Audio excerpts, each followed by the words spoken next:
தமிழகத்தோட வறட்சியான மாவட்டங்கள முதல் வரிசையில காலங்காலமா இருக்கிற மாவட்டம் தான் நம்ம அரியலூர் மாவட்டம். சிமெண்ட் உற்பத்தியும் முந்திரி உற்பத்தியும் நடக்குது. பட்டாசு தொழிலும் கொஞ்சம் நடக்குது.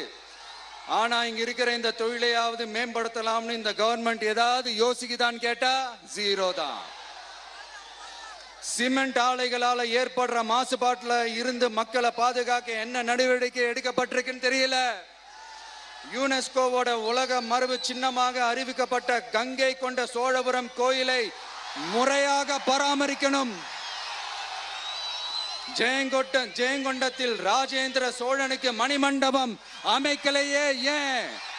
மருதையாத்தோட குறுக்க வாராணவாசி தடுப்பணை கட்டுறதை பத்தி 4 வருஷமா கண்டுக்கலையே ஏன்? அரியலூர்ல இருந்து ஜெயங்கொண்டான் காட்டுமன்னார் கோயில் வழியாக சிதம்பரத்துக்கு ரயில்வே வழித்தடம் அமைக்கணும்ன்ற கோரிக்கை என்னாச்சுன்னு தெரியல. ஜெயங்கொண்டத்திலிருந்து கும்பகோணத்திற்கு ரயில்வே வழித்தடம் அமைக்கணும்ன்ற கோரிக்கை என்னாச்சுன்னு தெரியல. அரியலூர்னாலே முந்திரி உற்பத்தி தான் பிரதானம். அதனால முந்திரி தொழிற்சாலை அமைக்கணும்ன்ற கோரிக்கை என்னாச்சுன்னு தெரியல.